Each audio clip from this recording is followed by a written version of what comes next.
Hello, I'm here in the attic of my parents' house, ready to bring you some information that I've learned over the summer in a class called Understanding Students.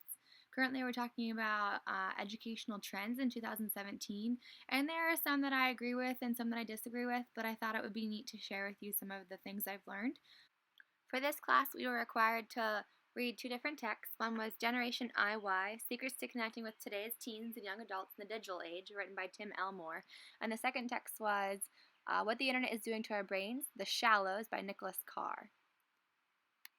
Both of these texts gave a lot of awesome information on our current students and how they learn and what's different and what makes them different. So today I'd like to share with you some of the educational trends that are out there. I narrowed it down to a few trends that I agreed and disagreed with. On the agree side, I have technology in the classroom. Definitely agree with that push and that new educational trend that's out there currently. I also believe in having student-led classrooms versus completely 100% teacher-led classrooms.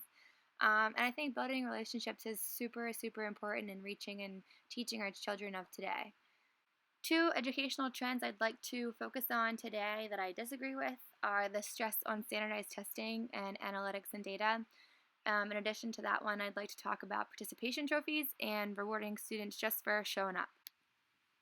There are several other educational trends that I'd like to hit on today, but I decided to pick the five that I was most passionate about and comfortable talking to you about today.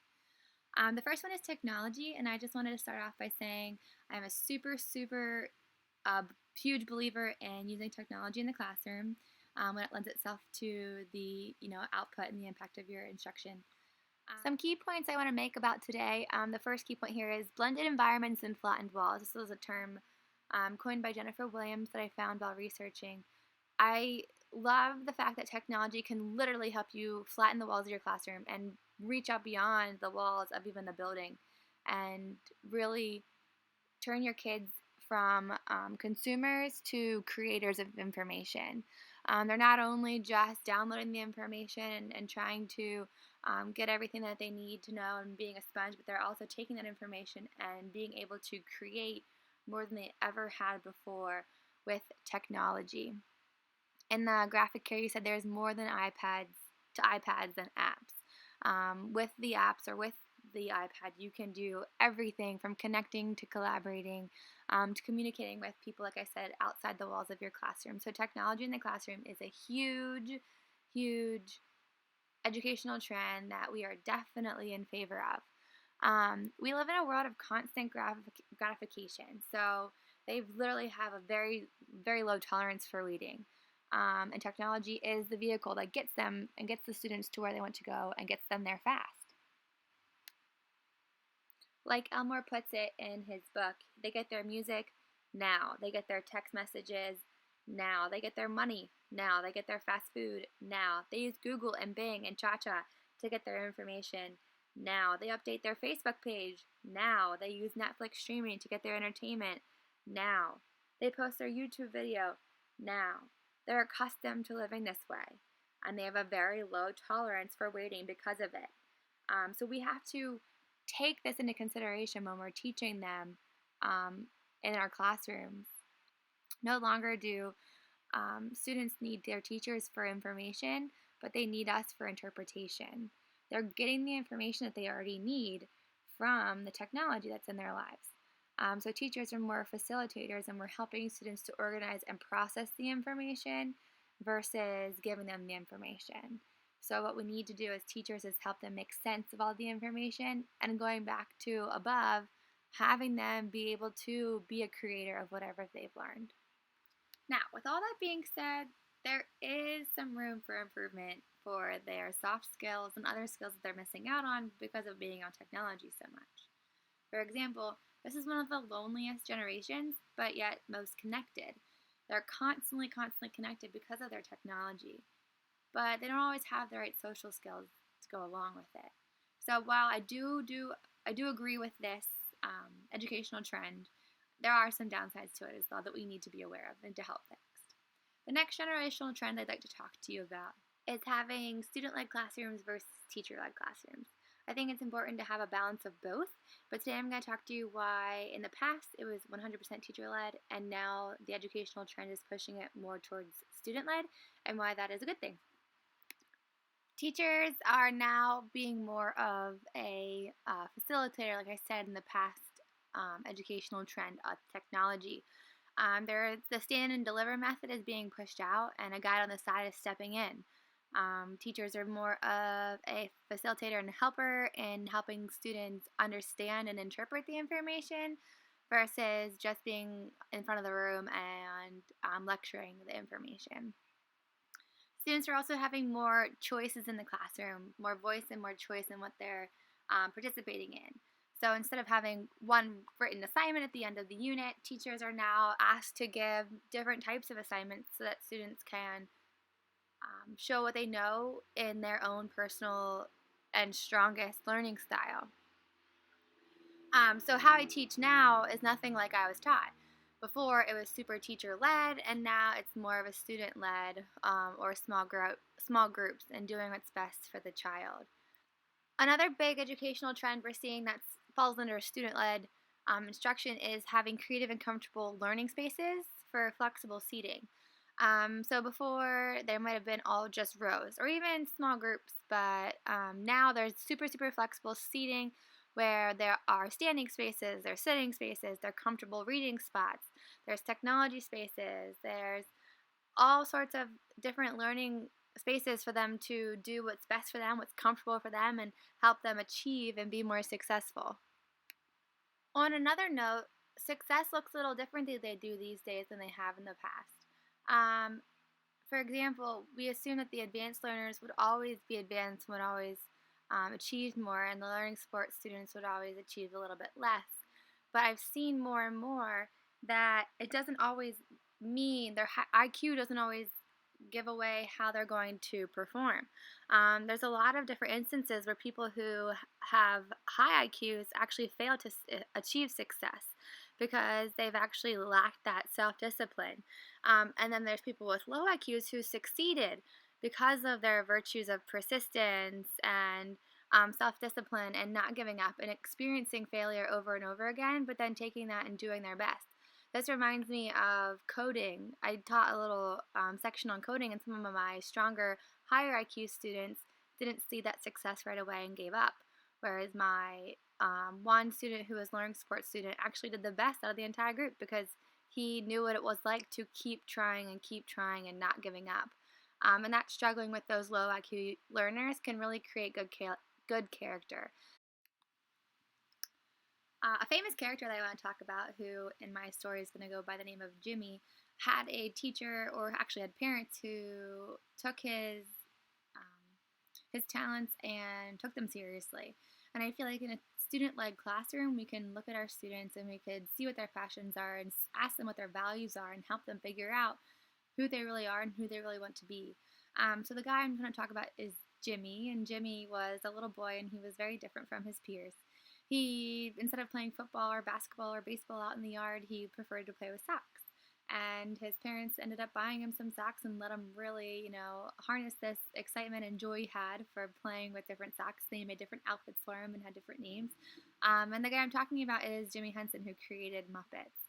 And I feel like more students in our classrooms need teachers and parents pushing them and helping them find their strengths and helping them find their goals and aspirations and taking those dreams and making them into reality based on what their strengths are in the classroom. Not every kid can, might not learn the same exact way, but it's our job as teachers to help them figure out what makes them succeed best. And in order to do that, you need to build a relationship with your students, which is my next trend. In the past, and like when I was in school, teachers didn't really make huge relationships. There were a few that definitely focused on that, but I just feel like I didn't know any of my teachers on a personal level. And now with the millennials, I've learned they are very, very much into experiences and stories and emotions, and it's important that teachers are connecting with them on a relationship level to reach them most successfully. So with building relationships, I'd like to start off with parenting styles, specifically in the classroom. There are many different damaging parenting styles, and I think that there's a lot of teachers out there that show all of these or some of these different parenting styles, but the one I'd like to specifically talk about is the commando parent, where it's just rules, rules, rules, and everything is run by rules, and there is a lack of relationship um, in the between the parent and child. And I think that's where I feel like when my dad went to school, it was very much commando. He followed the rules, and if he didn't, he got in trouble.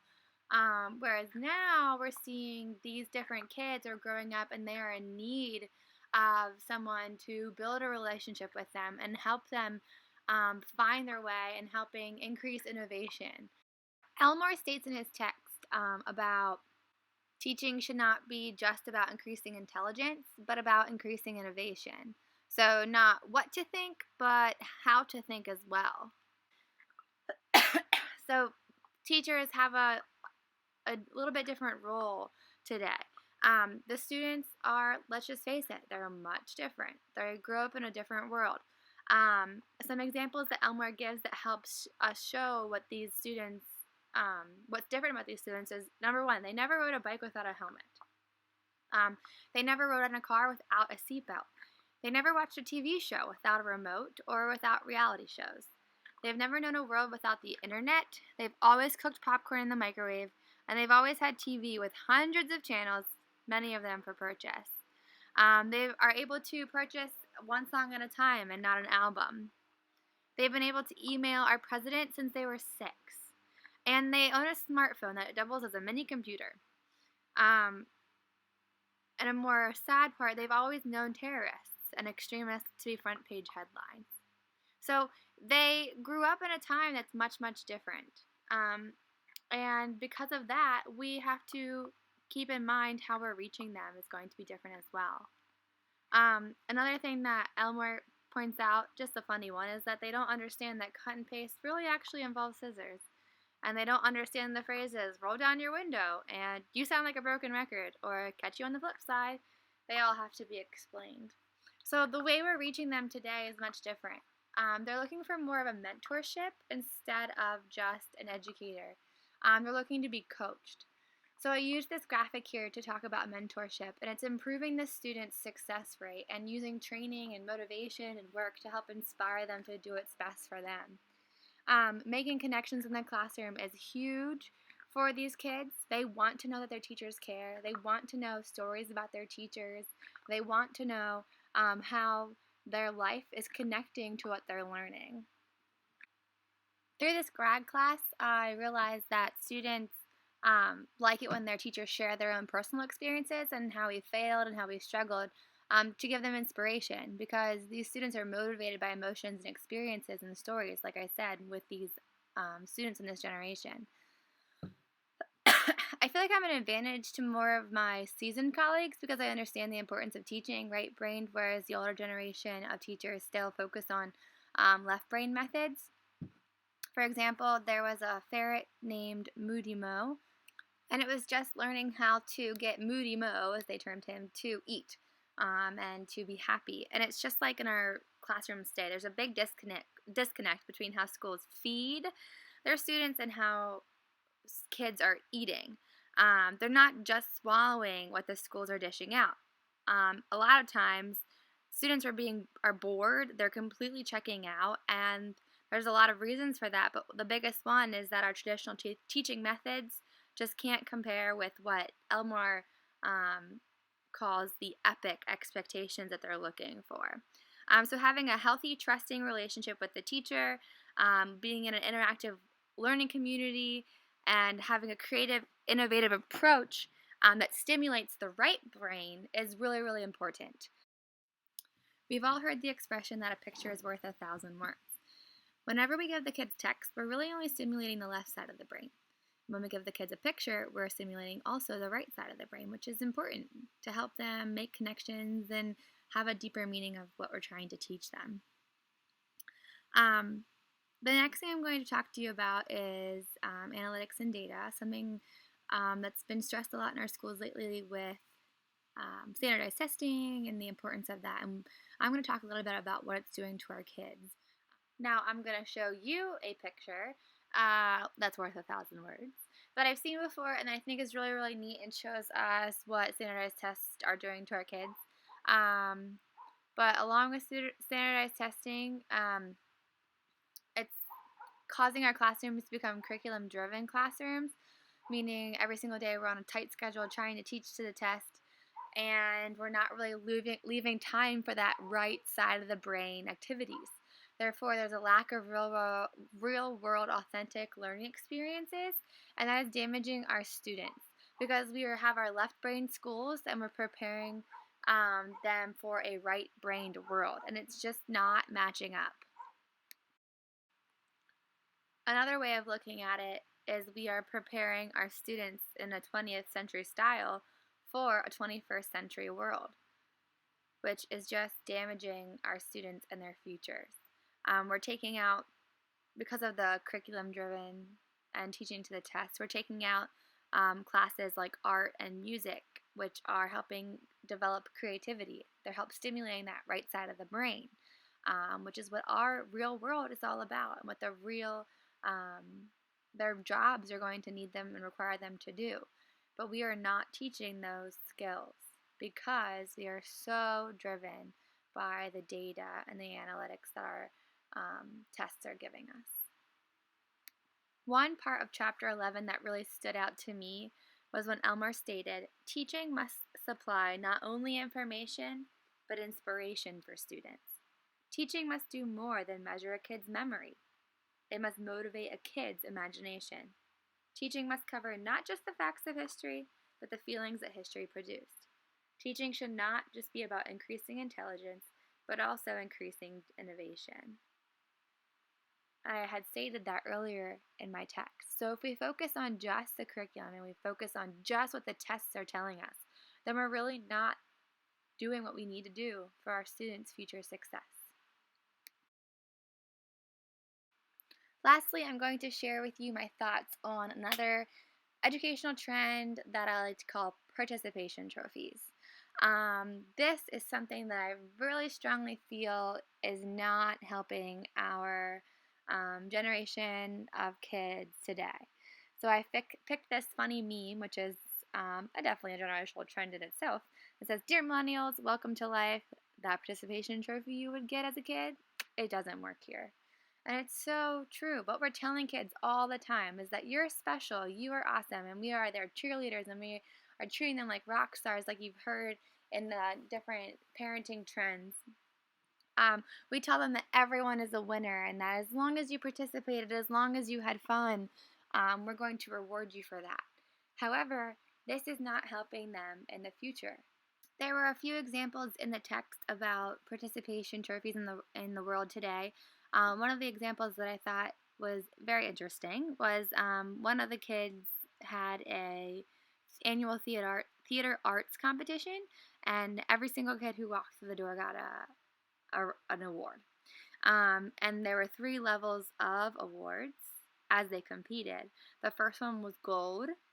The second one was high gold.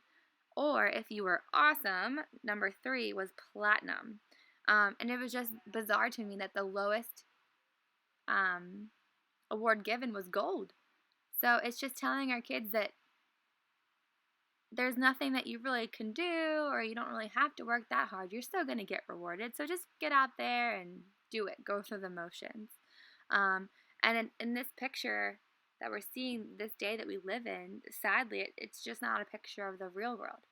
Another example that I thought was pretty bizarre was in Dublin. Between 3 different high schools, there were 222 seniors that graduated with valedictorian status. That is insane. That just totally takes away from the competition, and it totally takes away from the one student who really earned to be a valedictorian.